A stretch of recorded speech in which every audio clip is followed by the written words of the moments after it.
Thank you very much. Oh, perfect. That was fantastic. Close to my own heart, that presentation actually as well. Really glad you came on, Helen. Delighted I actually got you in the end. Thanks so much for sharing. The question there on Instagram, there's a few other questions that came in. Let's just pull that up. So there's one on chat, Helen, which is, let's see, yeah, how can someone undo their negative defaults subconscious? Yeah. That's a really good, can I answer that? Yeah, go ahead, yeah. That's a really good question.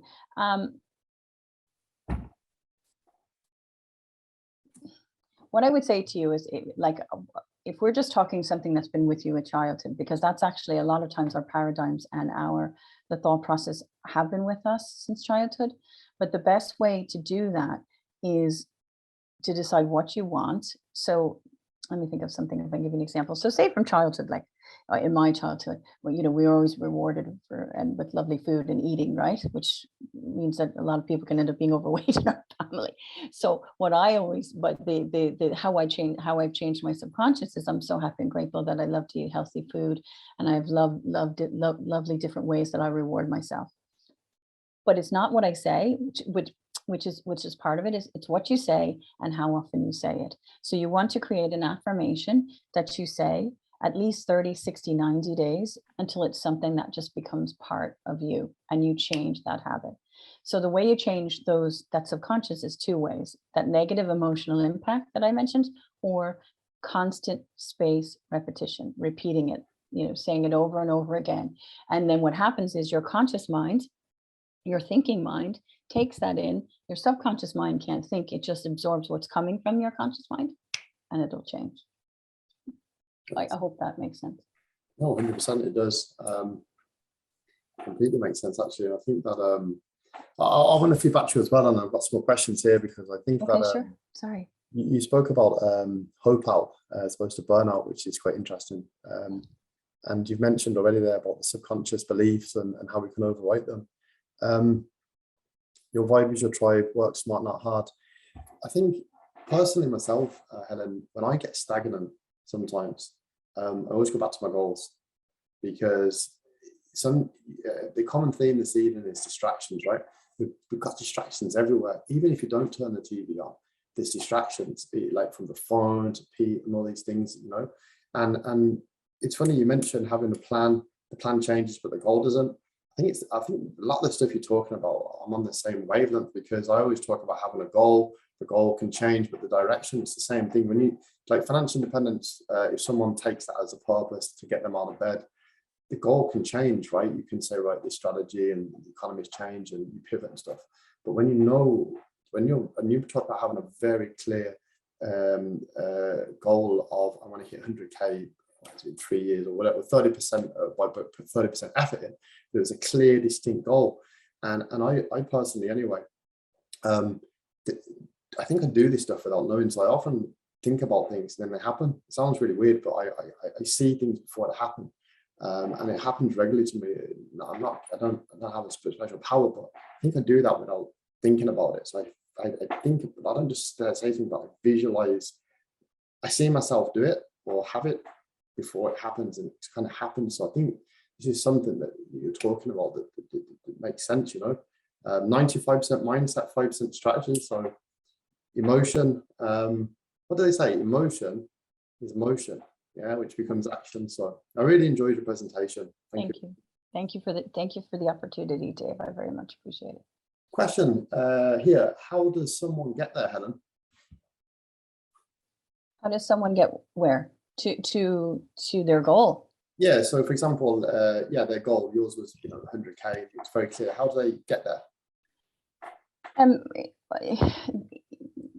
Thank you. I love that question, because that's the one that I think trips everybody up, because it's like, I need to know the how. I need to know the how, right? That's why most people stay in the B-type goals, because they can kind of figure out the how in their mind.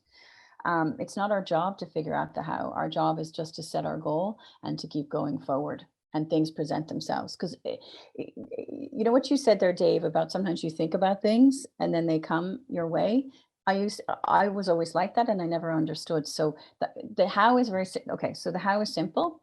You keep saying over what you want. And then when you see the big thing is if you see an opportunity come to you, if you hear you see something, you have to think about it, and then you need to act on it very quickly. Because if you dismiss it, a lot of times you'll miss the opportunities that's there. But if you keep saying your goal and saying what you're looking to do, opportunities will come your way, because it's like a radio frequency. The first law of science and in law of the universe, and it's funny, is that vibration. It's not that we hear all about the law of attraction, it's vibration. So if we're all on this very positive, things will come your way, ideas, plans, opportunities, people to help you, so your job is just to keep saying what you want and keep moving forward. I mean, if you sit on your couch and do nothing, it's not going to come. But if you keep moving forward, things will be presented to you. I looked this up online, and they say that in the same way finances aren't taught to people, money's not taught in school, we're taught to believe all these things about the healthcare system and stuff, that we're only ever taught about 5 senses. What is it? Smell, see, hear, taste, whatever, 5. And we're like, these are your 5 senses. That's all you've got. That's you, right? And then people talk about this intuition. So most people say, I have a feeling about this, or kind of felt that, and I kind of sense something isn't right in this situation. So, and those are your mental faculties, Dave. Those are and that's what you're saying. Most people, 95% of the people, or 90%, operate from the outside in. So that's the outside, what you see, taste, smell, hear, and touch, right? That's what you're talking about, is the 5. Yeah. But think about the other ones we have. So we have our will, we have our perception. Even when you were talking about who knows about financial independence, retire early, my perception initially was, well, I don't want to retire. Why would I be interested? But it's not, like, it's what you said. So it's my perception of something, my imagination. So those mental faculties that we don't tap into, that are just waiting for us. Yeah, and you'll see most people, most cultures in all locations would say they sense this and they feel something's right or is right. So I would agree with that. How long do you think it would take someone who's on this call tonight and says, right, okay, I think I connect with this, I feel this. How long would it take me to increase my income if I set a goal? Do you think? I think it's in line with your belief. So if your belief, and the work that you do, so the stronger you can connect to your goal and believe that you're going to get there, the faster you're going to get there. And that sounds very wishy-washy, but it's true, because I have a whiteboard over there. I would write down on that whiteboard all the time. And I would go, oh, I don't know how I'm going to get there. I don't know how I'm going to get there. So my belief, it took me, well, people might say it didn't take me longer, but so you connect to your belief, and how much you repeat it, if that makes sense. So, and I don't even say repeat. If you can, you just said about the visualization. If you sit down, and it's almost like a movie, and you're the star of the movie, and you're in it, and you're imagining that you've reached your income goal. Who are you? Imagine sitting there, you've reached your income goal. What are you doing? What are you doing? And even add, so here's Dave already reached his income goal, and here's Dave now. And Dave, who's reached his income goal, should turn around to Dave now and say, hey, Dave, don't know what you're worried about it. You're going to get there. And just have that, and the more you visualize, it sounds crazy, but I'm telling you, it works 100%. Just personally anyway, because this is interesting, this stuff, because people don't talk about this, but I don't get particularly excited when I hit goals, because when big things happen, if I'm blessed with something good, I've seen it a thousand times. So when it happens, it's like, yeah, well, it's not like a surprise. I always say to my wife, I'm like, but I told you about it 3 years ago. Like, I told you that was going to happen. And she's like, I know you're driving me mad about it, but I see these things happen. I think that's the visualization. And it's similar to it's having a goal. If you look at most people, they write down a goal in January, so I'm going to do this, I'm going to do that. And like 3 weeks later, there's no one in the gym. But I think, as you said, it's about like tasting it, seeing it, feeling it. You've got to actually create that emotion, and then you plant that seed, as I said initially in the beginning, not just the financial side. I think there's truth in this. And I adore that, Dave, that you say you've already done it, because I've heard that before too. It's like, oh my God, are you so excited to get the new car? And it's like, well, I've already driven it. And I write it down. There, you can't see it. I'm trying to put it in your camera, but I write it down on a card, and I just keep it with me, and I put a time and I put a deadline. So by December, I've earned this and this and that, and I, whatever it is, you know what I mean? At the time, it was to work 30% less and earn a certain income. Yeah. And that's, Yeah. and what Richard's talking about is a lot of, Richard, you're right. It is, Napoleon Hill does talk a lot about that. You're right. Absolutely. Did we lose Dave? Fiona O'Keefe, great presentation. Thanks, Helen. Connor Walsh, really great, Helen. Thanks. Craig sent one to me. Thank you, Chris. Do you tell your clients to invest in crypto, or is that too distracting? Cryptocurrencies. Like, I wouldn't, as a financial advisor, tell people to invest in crypto. But well, I'm here as a mindset mentor, right? So I like multiple streams of income. You know, you don't. And Richard, I agree with what you said about their Napoleon Hill. Your income comes through you. It doesn't come by your company, it comes through you. So if you're setting up multiple streams of income and you want to get knowledgeable about crypto and invest in it, and you're happy, you know, with the risk profile, then that's, you know, like risk reward is, there's always a ratio to it. So I have everybody make up their own mind. Yeah. Question here came in as well on Facebook. How do, this is actually one of the hardest things, I think, but how does someone create their goal? So you create the goal and then all the other stuff. How do you create the goal? So someone sat there like, and then maybe they are on the sofa and they're saying, I'm on the sofa, like I need to do something. I feel I want to do something, but I don't know what my goal is. Right? What would you say to that, Helen? And write down your wants, right? That's the first thing. So write down your wants. What do you really want? And be honest, fantasize, put on some music, just sit down and write everything you want. And then look at them and say, well, what really is burning to me? What is really, what do I, is working, you know, working, when I say remotely, but is kind of not being attached geographically important to me? Is the income important to me? Is it the freedom that's important to me? What is really important to me? But you have to be very specific. You know, I would like to earn this and have this much time free. I would like to do this, but okay, here's another example. You could have a goal that you know, you want to have a child. You know, you've had a difficult time having a child. So you visualize of that child in your arms. You know what I mean? So this is very, when you say, what do you do when you're not sure what you want, is sit down and start. The only reason you don't know what you want is you haven't spent enough time thinking about what you want. So just sit down and practice about what you want, and say, what is the one that I want most than anything, and then write it down and start going. I think it's funny because a lot of people will listen to it. It sounds, even like I hear it sounds wishy-washy, but I believe in it, because a lot of people will listen to this and they'll say like, oh, I don't believe any of that, and none of I never believe in that stuff, and that's what, and these things don't happen to me. But on the flip side, it's like, well, what if we changed our mindset, as you said, and thought about these things and be open to it? Could it happen? So it's a funny one, but look at the sound, listen, and it can sound quite, you know, but it makes complete sense. You know, if you've been walking in this direction all your life, and it can be as simple as just changing direction and going this way and trying that path, you know. So are you going to stay on, Helen? Yeah, sure. Absolutely. Yeah? Got a few other questions there, so we can come to them after. So look, remind us again, where can people find you? Oh, Collective Brilliance is my page on Facebook, and then I have a how to create, I just had my 100th member in my how to create wealth Facebook page, and you can connect with me there. Thank you. All right, perfect. And a lot of people are saying thank you very much. So look, that's perfect. Oh, thank you. Thanks for your time.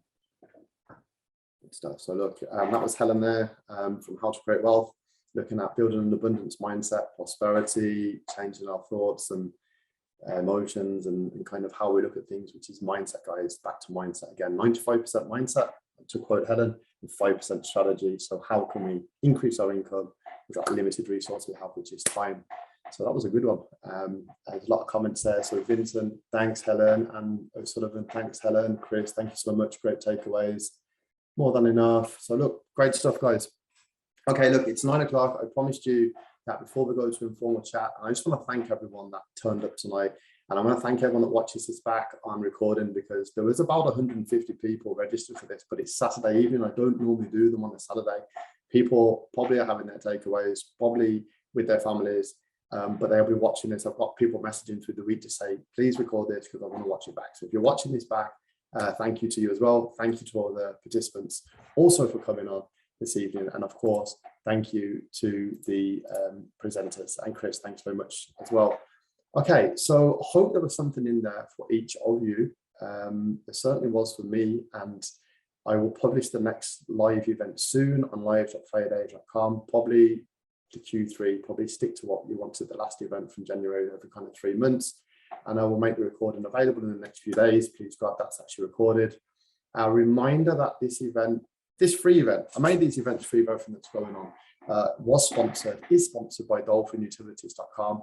That's your free bill switching service. So if you want to cut your expenses, and that's a quick way to do it, cut your expenses, you know what we do, all our services are free, whether you use this or not. Request a call back at dolphinutilities.com, pick which service you want, bang in your details, it takes a few minutes, and we'll WhatsApp you, we'll call you, whatever you want, we'll work through that service with you. Let's get the speakers back on webcam. Let's do our informal bit this evening. There's so much information in this, right? Personally, I'm Fire Dave. You can find me at Instagram as well. I'm new to Instagram the last 6 months, but I'm picking up a following here. It seems to be people are tapping into this at Fire Dave G. You know my website's live.firedave.com, firedave.com, and dolphinutilities.com. And thank you again. Let's just go to the comments here and see. We've got questions as well. Thanks to everyone. O'Sullivan, thanks to all. Richard, to everyone. Thank you, Dave, to all the presenters. Vincent, thanks, Dave, for organising. Thanks for a great event. Thank you, Dave. Thanks, perfect. And thanks to everyone from Ali. A lot of great information learned from this evening. And O'Sullivan has been with us since day one. He's in the mastermind group as well. Thank you to Dave and all the speakers. Who have we got on the call? We've got 25 on. Alva, are you on the call?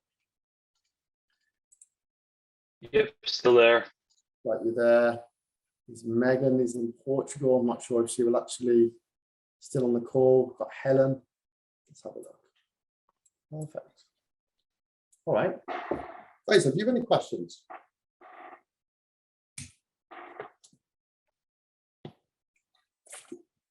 Alva, have you any questions? Nothing straight on the spot, but I just wanted to say that I was really impressed by Megan's presentation and how she went through that whole journey. It's something I've gone through myself at times, and the way she opened up like that, yeah, I'm not sure if she's still here, but I really respect that. Yeah, I agree with that. And Helen, I think you mentioned as well, so you had a situation a few years ago, and money's taboo in Ireland still, like generally, and so talking about things that are happening.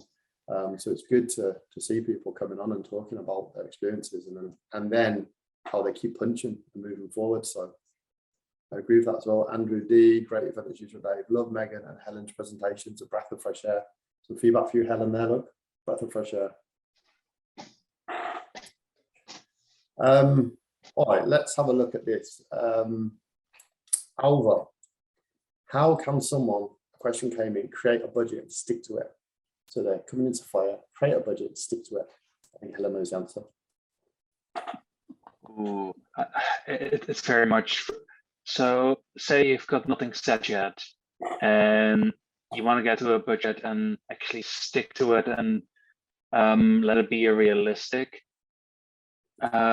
Track your spending for a month or two and just write everything down. They're pretty, depending on the country, and they're pretty decent servers to track things automatically just from your bank statement. But if not, that's fine. Just at the end of the month, download your bank statement, go through bits and categorize them and check, hey, this is how much I spent on housing. This is how much I spent on this and this. And if you already happen to know, just fill it into a spreadsheet and then collect a couple months of data. So you build a realistic idea of what you're actually spending. And that's obviously the easy bit. And if you're then talking about sticking to it, what I also like doing is having a checking account and a separate savings account, and just transferring the amount you have available for shopping. So for example, just get yourself a separate checking account, transfer 100 a month or 200, and just simply use that. So you don't have any of the other cash available. That's one I always quite liked. Guys, I totally agree with that. Guys, put your webcams on if you have the ability to do it. Aoife is on the call. I'm going to just pull Aoife on as well. Aoife, if you want to, if you're in a position to speak as well, feel free. Aoife was a previous, I've just noticed, speaker on the event as well. And guys, feel free to come off mute if you want to ask any questions as well. It's close the audience this evening, so we're a good group. Craig, thanks Dave and the presenters. I totally agree with what you're saying, Alva. You know, there's so many different ways now to set up the budget. You know, even like you've got the Revolut accounts with you've got these little sub, what do they call them, safes or whatever you can put your money into. But I think Helen would come in and say that sticking to the budget. What would you do, Helen, to stick to the budget then when you've set it up? I think Alvar said that, like the biggest thing for me, and I actually have something here, was pay yourself first, right? So, you know, have some funny money. So in other words, if it's 10% or 15%, just have something that's for you. Because I think I always used to be anti-budget because I don't say anti-budget, but I was like, that's no fun, you know. But if you allocate something that's fun for you, then the budgeting process is great. And who said it? Was it Alvar? Who said it? I'm just trying to remember. I think it was Alvar who said it. Was like sometimes you're just spending, or even I was thinking of you, Dave, because I was thinking of Dolphin Utilities, to be honest with you, because I was like, who wants to spend more money on utilities, especially with all this talk about them going up? Like, if there's things that you absolutely can save money on, then why wouldn't you, right? So if you examine, I would do the same thing that Alvar said, spend 30 days going through everything, fine tooth comb, seeing what you're wasting money on, but also just, you know, pay yourself something because you're working hard. So make sure that you pay, you know, that you, I think what I always said was, like, people say, oh, you should give up your fancy coffees or something. And somebody told me, and I was like, but I like my coffee. So if I want my one coffee a day, then I have my one coffee a day and I'm not going to feel guilty about it. Right. But so put aside, in summary, put aside some money that you want, and then the budget becomes more fun. Make it fun. That's my thing, you know.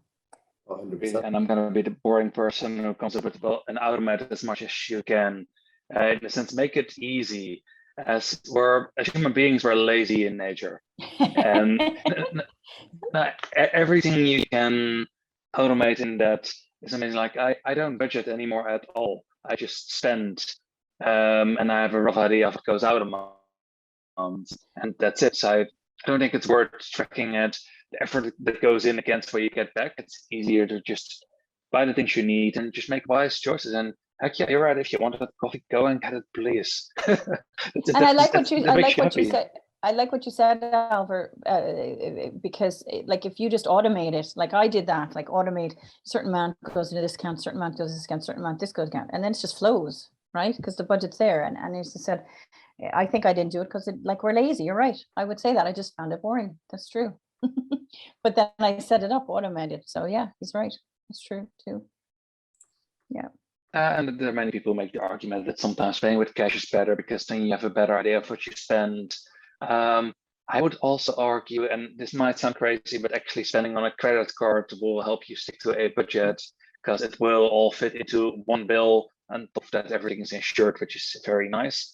But I buy everything through a credit card. I get one bill a month, and that's it, which is very nice to just track it through that. The main reason is the insurance, but it does stick it, you know, it does mean you've got one bill, and I'm sure that's in Ireland. You've got a couple credit cards too that give some cash back, or would actually be worth getting. I would agree with that because I actually use multiple credit cards. I repay them all in full when they need. So I don't actually go into interest. Yes. You'd want to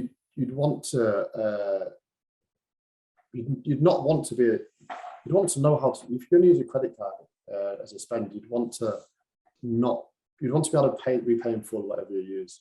So I put my purchases on for certain reasons. One, for tracking as well, because I track on the credit cards what I use them for. So when I go to the accountant, I can clearly see for what purpose I've got the cards. But if you are going to get credit limits and then you are going to spend them and you can't handle the credit limits, it's better to just not have one and just have maybe a debit card. There's maybe no advantage to having a credit card, you know? What do you think?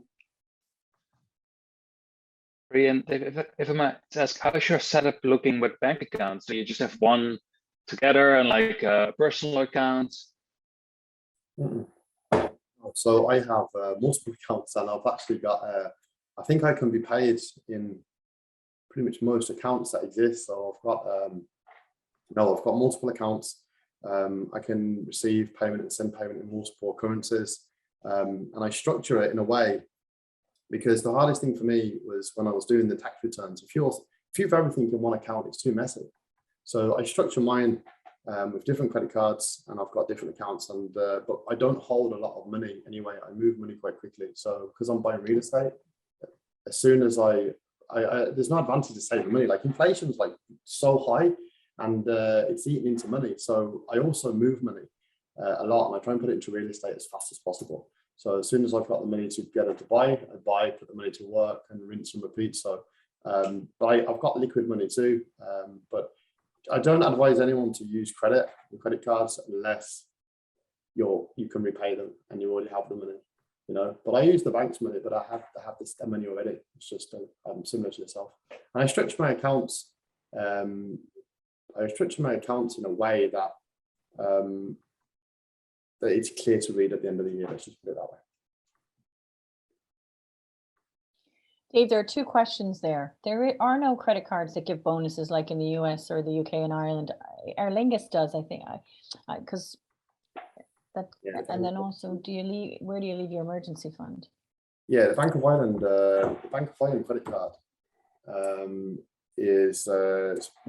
works alongside Aer Lingus, and the only thing in Ireland, when I looked into this before, that is available, it's not as advantageous as the States, is Avios points. Avios points can be earned like super value, and you can convert them over to, you have like an Avios account.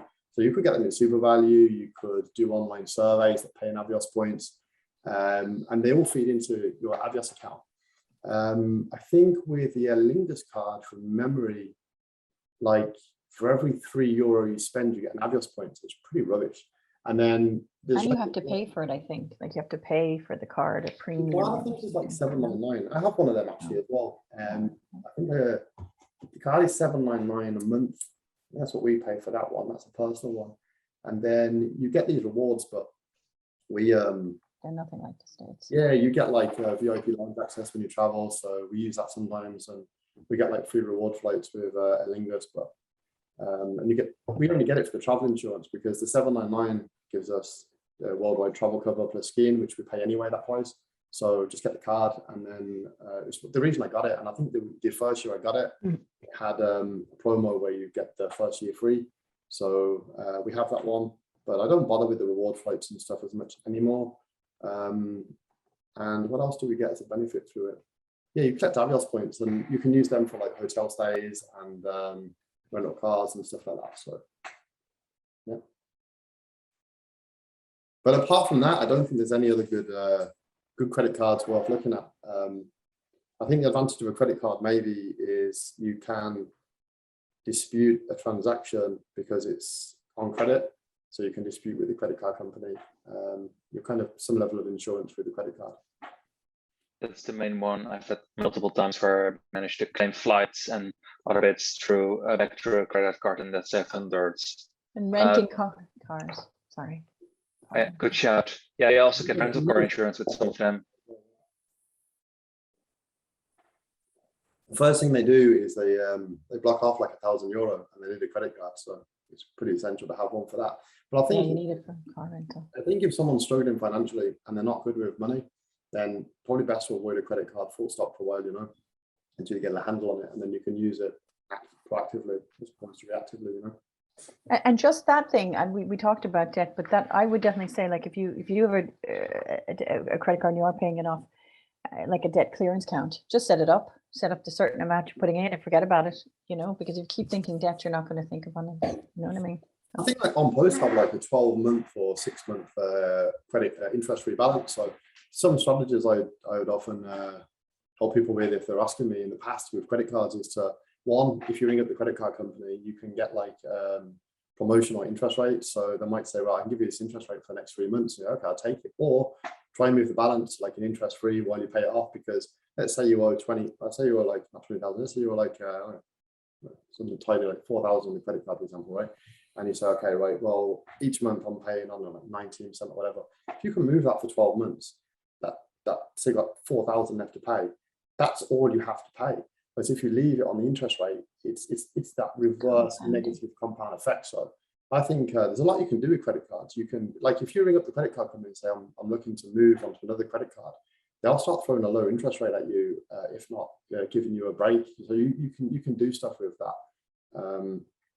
But it's when I think it can spiral quite quickly, you know. And credit's given out so easily, Alva, no? You can get, and Helen, in the States, like, I think when you arrive, you just get like a lot of credit thrown at you as well. There's a lot of credit. Oh yeah, definitely. But you also get all the bonuses, you know. So sometimes I'm American, so obviously sometimes I just have my parents book my flight, so they get all the bonus points, and then I just send them the cash because they get so many points. You know, we don't get anything for our credit. You get the Marriott and stuff over there, right? Marriott points, but they have all their credit cards are attached to, you know, American Airlines or any of the airlines, you know, for free tickets. They get tickets all the time. So you can use credit cards in the UK to rebuild your credit rating and stuff like that. In Ireland, there's no advantage for that anyway. Just looking at that card, it's really not that bad. It has some. It's definitely not comparable, but you know, you get the lounge cards, you get insurance on top, which is very decent and would cost you like $100 a year anyway if you need to get travel insurance. Yeah, it looks reasonable. It's the Aer Lingus one with the lounge pass and stuff. Yeah. There's some benefits we get. So you've got the winter sports, the winter cover on the insurance, and you've got some benefits everywhere else, and that it's okay. The flights are only kind of during peak time and stuff, but guys, what else did you want to look at there in terms of the savings rate? That was a question that came in over. How can people get their savings rate up? You talked about an 80% savings rate, which is 80%, right? Mm-hmm. So remind us, how did you get to an 80% savings rate? Because you've been at that for a long time. Yes, just live ridiculously cheap, have a partner, and over there, or what? Say again? You're eating super noodles for dinner every night, or? But if you think about it, so you know that's €900 for me. Throw another 900 for my partner on top. You're talking 1,800 monthly. That's not that bad of a monthly amount for a couple to live on if you think about it. And rent comes out of that, but yeah, that gives a pretty decent quality of life. And obviously, if you would add kids in the mix, that would never work. Then you need to do $4,000. But I don't think 1,800 is that odd for a couple to live on. We live cheaply, but not that insane. But no, I don't really batch cook. We mainly buy from Lidl, to be honest. Once a week, go in and just from there. And I think the main things we save on, because our rent is so massively cheap. That's the main bit why everything is so cheap. And in the UK, the NHS covers your healthcare already through your taxes. So I'm not sure how this works in Ireland, but that's why there's no €200 a month health insurance column for me, because it's already paid through my taxes. Yeah, and that makes complete sense. And Lawless asked a question at Alva: do you batch cook as well? No, I tried it at times, but life is too unpredictable to batch cook each week. Yeah, no, 100%. So Alva, if you did fire today, what would you do tomorrow? Volunteering, most likely. Well, actually, first go traveling for 6 months, but afterwards then find a charity where I can do some volunteering work that normally couldn't afford IT people, and work free of charge for them. That would probably be what I would do. Oh, good answer. So I'll ask one for you, Helen, that came in here. This is generic actually, but if you were starting fresh tomorrow, Helen, and you wanted to get the most bang for your effort, what would you do first thing tomorrow to help you fire or reach your goal? What was I'm sorry, Dave. If you were starting fresh tomorrow, I know you said that you were, let's say for yourself in your presentation, that you have the fitness business and you have that. Yeah. If you were starting fresh tomorrow from where you've got to today, and you wanted to get the most bang for your effort, okay, like you said, bang for your buck, bang for your effort, the most result for your effort, what's the first thing you would do to help yourself fire or help yourself reach your goal? What would you do tomorrow if you're starting again with the experience that you have today? I would write out a clear plan, you know what I mean, and I'd have self-belief in it. So I think I've spent a lot of time in fear all the time, you know.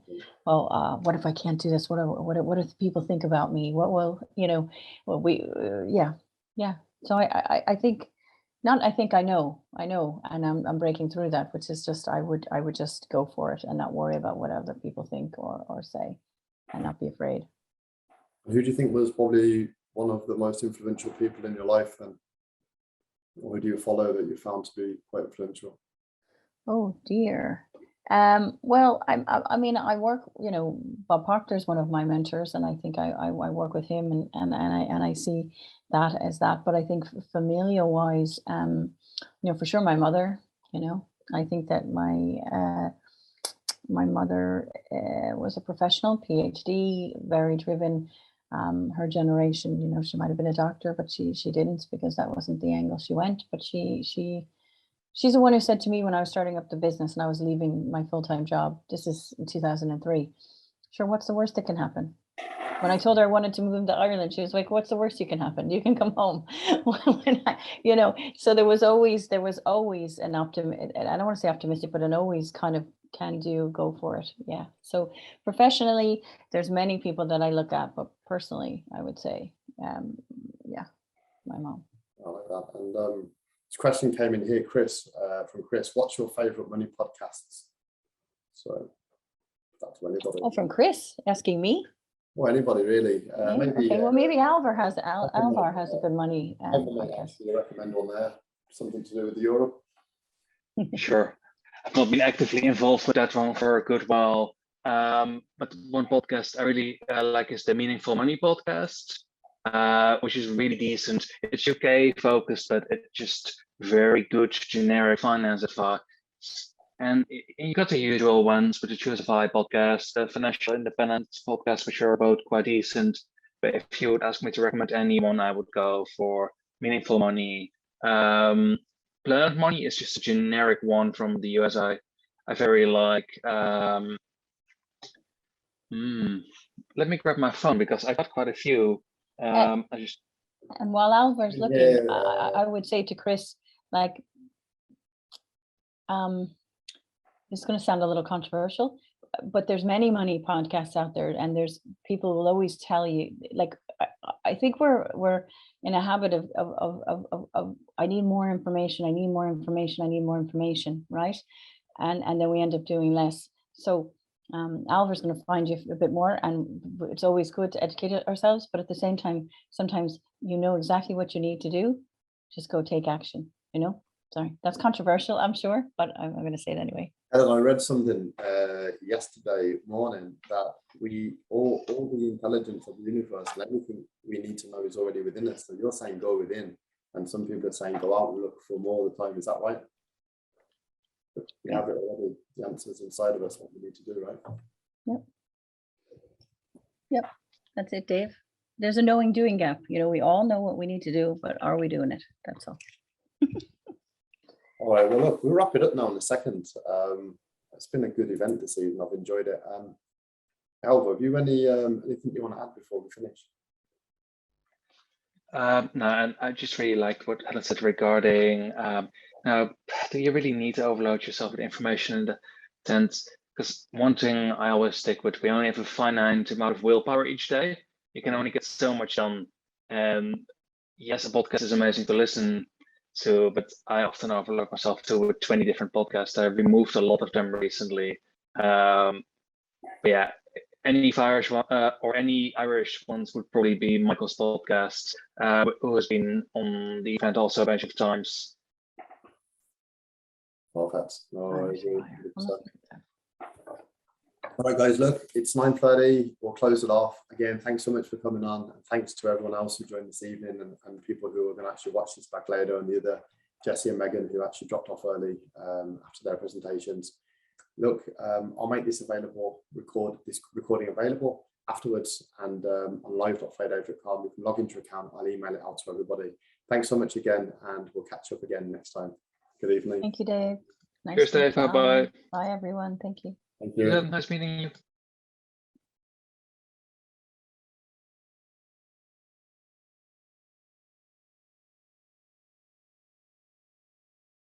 Okay, thank you, Dave. I'm going to share my screen, but before I do that, I'm laughing. I think I got the buzzword upside down, but that's okay, which is I might say more than enough so many times that everybody gets something, which is brilliant. There's one, it's like Ryan Tuberty for you Irish people. There's one for everyone in the audience. Thank you so much. And there's, you know, oh, you disabled sharing, screen sharing, if you can, Yes, I'm just enable it. Okay, Yeah, super. Just a couple things before I share my screen, because I mean, although I've prepared a presentation, fingers crossed I've come prepared, I do like to integrate what I've heard and also I think give you a sincere compliment here, Dave. I think you've put together quite a cohesive panel and there's quite similar themes throughout it. You know, when Jesse was talking about the money mastermind and investing, like, I mean, just for the people in the audience, like my background is investing. And whilst I was listening, because of this mindset that I'm going to share with all of you, which is this abundance mindset, my thing was, you know, if you're compounding, irrespective of deemed disposal, irrespective of exit tax, all of those things, if you have an abundance mindset and you're doing it on a regular basis, it will yield the rewards. And I think that even listening to Alvar saying there, you know, I could work one day, right, and cut back my budget so much so, but then life would be really boring. And I was laughing because I was like, that's exactly what I think is this is.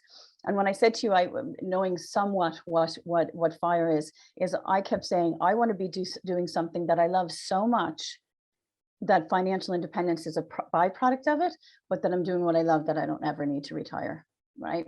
So, and I think as I go through my presentation, part of that is my background and my upbringing. You know, my father was a New York City police captain, and then he also had 2 other occupations after that. And what you'll notice whilst we look at trends is that we are very much a product of our habits and our backgrounds and where we come from. So keep that in mind when I talk about paradigms, which are the multitude of habits that we have that really are developed very early in age, like what we like to eat, what we like to do. And that's really comes from our family. So if we want to change things and develop this money mindset or develop this abundance, we need to look at how we're going to do that. And even just to say on Megan, and it's a shame I didn't get to chat with her there because I was introduced to her by Aoife, and we hosted something before again on this kind of abundance mindset. And I'll be honest, probably about 7 years ago, I went through something similar. Now, it wasn't burnout. Well, I didn't label it as burnout. I labeled it as hope out, which was I had come through the recession in 2008, and I am everything I think a lot of us are, that Megan says, you know, that a personality that is, you know, driven to reach their goals, to get what they want. And I had to unwind my fitness franchises, and it was a big blow. And it was also kind of like, what do I do now? I actually thought I had nothing I could do, and I did exactly what Megan said, which was seek help so that I could bounce back. And here I am 7 years later, you know, a very comfortable 6-figure income. And I hope I can impart some knowledge for all of you. But what I would say on that is that the first thing was acknowledging it and thinking, what could I do about it? And that's, so when you hear a common theme tonight, what I'm going to talk about is that we can do whatever we want if we see ourselves from the inside out. So it's just as Megan was saying and Dave was saying, you know, if you turn off the news, if you turn off certain amount of things that you don't want to see on social media, then you're actually going to be operating from where you want to, using your mental faculties, which is what you perceive things to be, what you want to do. instead of allowing everything to come at you. So let me, I just wanted to add those are kind of a little impromptu, but that's more along the lines of just listening to everyone and really feeling blessed to be amongst you, because I think, you know, your vibe is your tribe, and I like this tribe. So more than enough. This is something that I came up with because at that time, 8 years ago, I wondered, was I more than enough? You know, questioning who I was and what I was, and could I have more than enough? And also, even fast forward, going into these last 3 years, when I'm sitting down with clients looking at financial plans, the thing I always hear is, I don't know if I have enough, you know, and tell me, you know, how many holidays I can take, or tell me what I can do based on what I have. And what I was saying to Dave when I was speaking to him, when he generously invited me here, was, Dave, why don't we re-engineer this? Why don't we look from where we want to be and what we can do, because we can create whatever we want, and work backwards. Now, obviously, with a lot of you on this call, it might be, you know, to leave that job and do what you want 7 years from now. And I'm going to give you some creative ideas as well, because we've been talking a lot about ETFs, which like I've been in Ireland, what, 20 odd years now. You can hear the American twang. I dealt in stocks and shares, but there's other things out there. There's, you know, private equity. There's a lot of other investment vehicles and things that might be a little bit riskier, but also have a greater return that can help with financial independence. So just, and this is what I mean when I say, when you're thinking from the inside out, you're being creative, you're allowing things to come to you. So more than enough, right? And this is my theme for today. And how to create wealth was, and why I named my business that, was really kind of a play on my initials, Helen Creegan-Walsh. I couldn't give up the Creegan part, sorry guys. But 95% mindset, 5% strategy. You know, more people, I think this is why we're all kind of here. We're working harder, longer hours for the same income, less time. And as a mindset and prosperity coach, what I do is help people earn more and work less. And I don't say that like so quickly like that. I say that because in May of last year, when I was doing my day job, which is a financial advisor, I was scared to step out and to start this, right? I had experienced this. I'd been doing the Thinking Results program for the last 6 years on a regular basis. But I was like, oh gosh, I've just gotten to a good income. Oh gosh, do I really want to do this? And I realized, you know, what's my purpose? What do I want to do? And if I have always kind of been the glass kind of full person, always did things without thinking about them. You know, like when you drive your car and you're suddenly like, how did I get there? They call that an unconscious competence. And that's kind of what I was. I was like, oh yeah, okay, I'll start this business. Okay. But then you have what's a negative emotional impact, which is what I had, which is the recession hit. And I got stuck, right?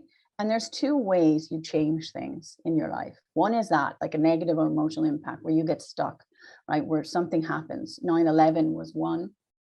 The recession was another, probably the pandemic is another, where because of a negative thing, we start boom, and we put ourselves into action. But the other way, which I'm going to share with you, is by repeating what you want over and over again, very specifically, because this is a science, and we operate on a level, like a frequency, that things will start coming to us. And I loved what you said, because this couldn't have been, and by the way, guys, I prepared this, you know, way before today, but like, we do have 5 types of wealth. This isn't just about money. And I always feared when I said how to create wealth, that people would think, oh, she's just about money. And it's actually quite the opposite. It's, you know, that inner wealth. How are our thoughts affecting who we are? Because we're either growing or disintegrating. So how are we doing? Economic wealth, obviously, because that's money. It needs to circulate. We need that so that we can, you know, do the things we want to do, help the people we want to help. Physical wealth, time wealth. You know, I remember someone in my organization saying to me, sure, how can you be a prosperity and mindset coach? You're not the top.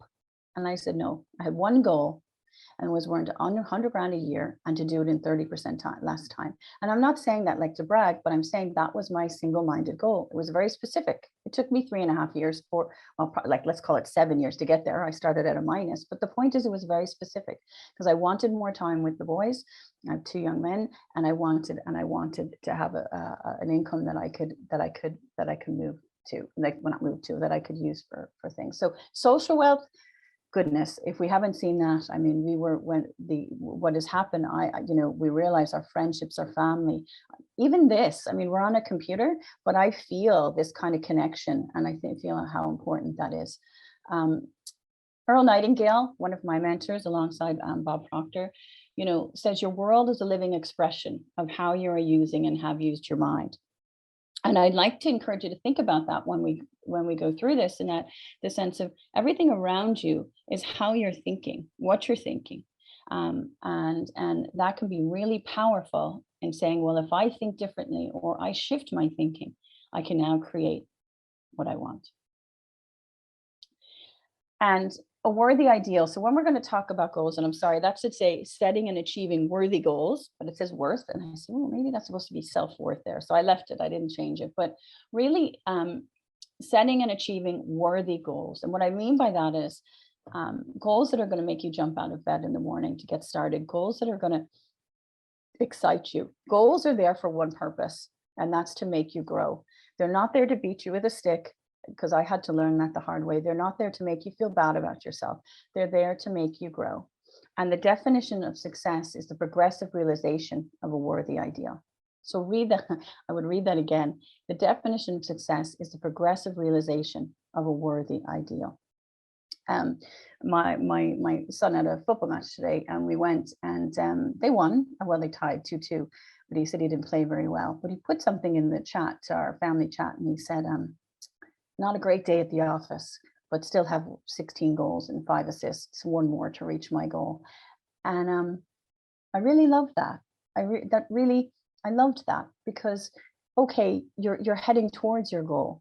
It doesn't matter if it wasn't always a great day. It doesn't matter if it's going to take you a little bit longer, but you're heading in the right direction of where you want to go. And that's very powerful.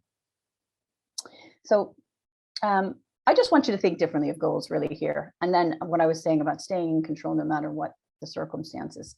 And really, when you do change your thoughts and shift that, you can change your life. Whoa, I think I went backwards. Sorry. So just a question for you. Now, Dave, I'm sorry, because I can't see, so I don't know if there are any questions or anything. You might just, can you let me know? Yeah, I think everybody's tapped into what you're saying, but there's nothing coming through. Okay, yet. super. No, that's okay. If there is anything okay, so do you have a goal? So what I always say to people is, and you might kind of say, gosh, is she going to talk to me about goal setting? I've heard goal setting 20 million times, and I thought I had to. The difference when I looked at this was I actually didn't have a goal, or if I did, it wasn't making me very excited. But also, I kind of, as I explained to you, I maybe was at a turning point. That's what I called it. But right now, if I met you on the street and I said, do you have a goal? I said, yeah, I do. But is it written down? Is it specific? Is it measurable? Are they written down? Do they belong to you? So in other words, my goals are different to your goals than different to someone else's. As I just mentioned there, you could see someone else measured his goal saying I wasn't the top in the organization, even though I was whatever, the top 10 or top 20, because my goal was different. So do they belong to you, or do they belong to somebody else? The other thing is, what do you really, really want?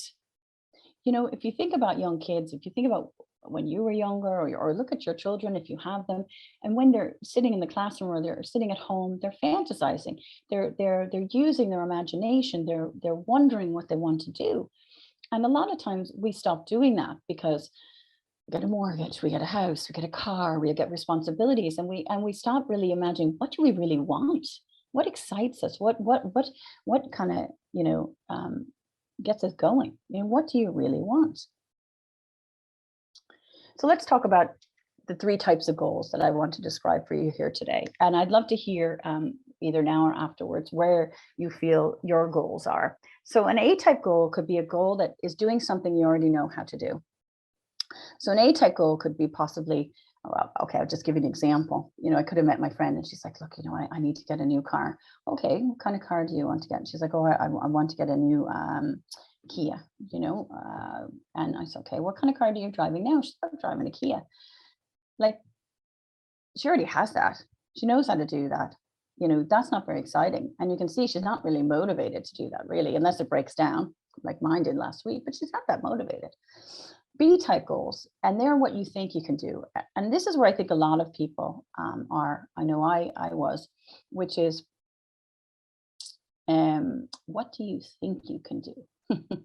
So this is where companies are. This is where, you know, your sales teams are, the projections are. You sit down, you make out a list, you write everything you want, and you go, okay, if this and this happens, then this will happen.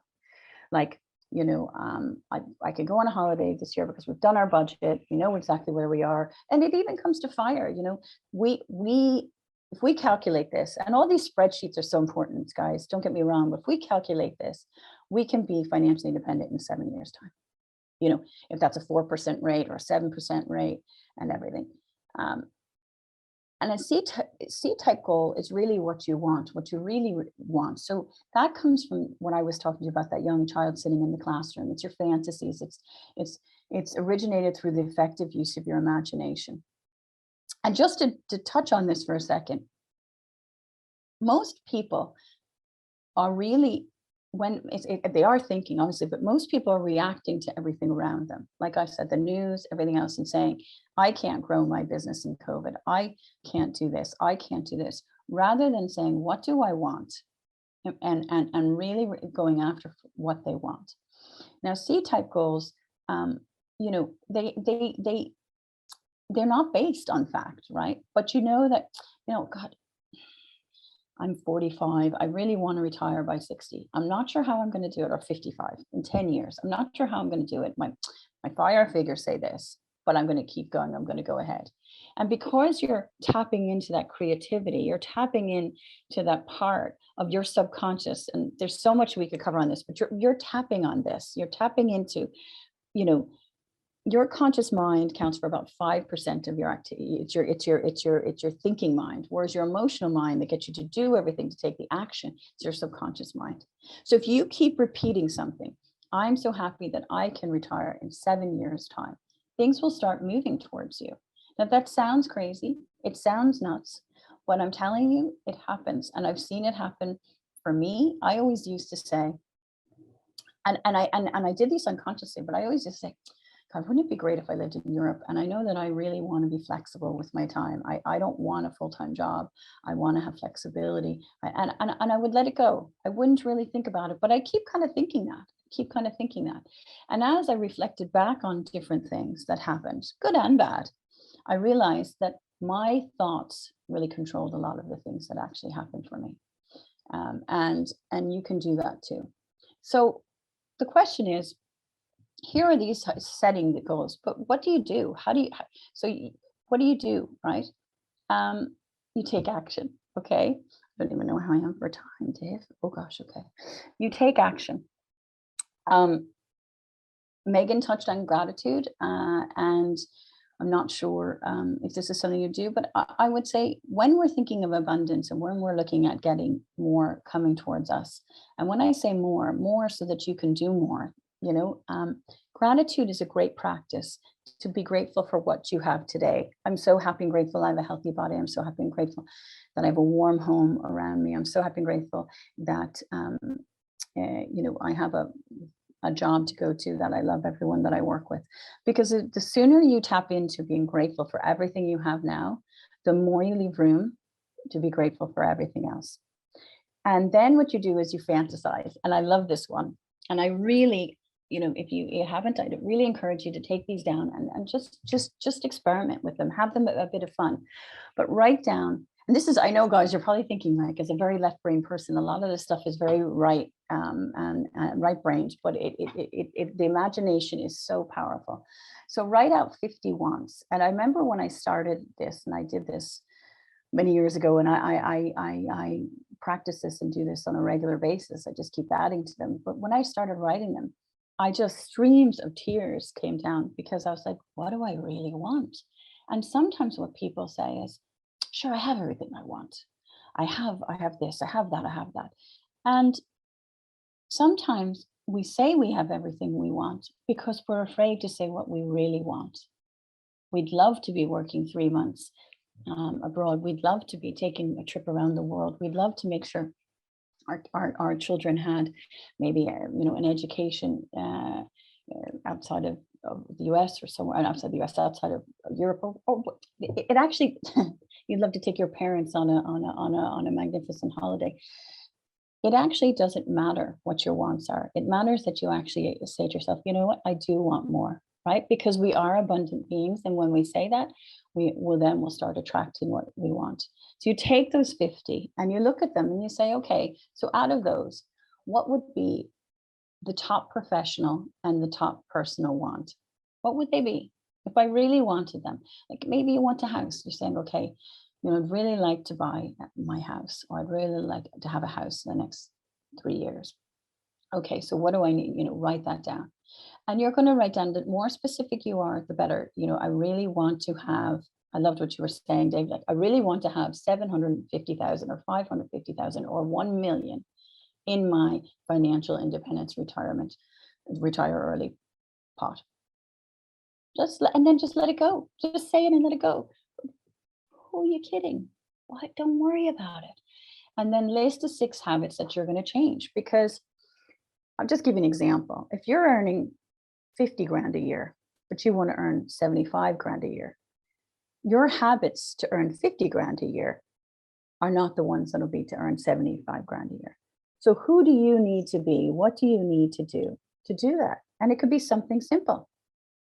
It could be, as you said, taking the apps off your phone, not drinking as much alcohol. I mean, Megan said them, tick, tick, tick, tick, but they're whatever they are for you. Because those are the paradigms I was talking to you about. Because if you want sustainable change and you want to reach your goals, you look at 2 habits that you can work on straight away. Because if you have a non-productive habit, like scrolling through Facebook or comparing yourself, I don't even say scrolling through Facebook. Maybe, look, I'll give you one that I would say honestly is this compare-itis, oh my God, they're doing so great. Oh my God, they have everything. Oh my God. That's not very helpful. That's a non-productive activity, right? So in that hour that I keep looking at people and comparing them, maybe I could spend the hour working on my goal, working on who I could contact and reach and talk to about my business, or who I can contact and reach out and help. And I go to work, and we go to work, and we watch, and we start watching our results change. And I've seen it in my clients. I've seen it with myself. And then you'll see even that, remember I was talking about wealth, even that relationship wealth. I mean, one of the big goals of mine was to have a better relationship with my eldest son and I are like, I don't know, you call it chalk and cheese. And you just, I said, okay, and how can I change that? So always change. Like if you think about change the plan, but never the goal. And what I mean by that is that,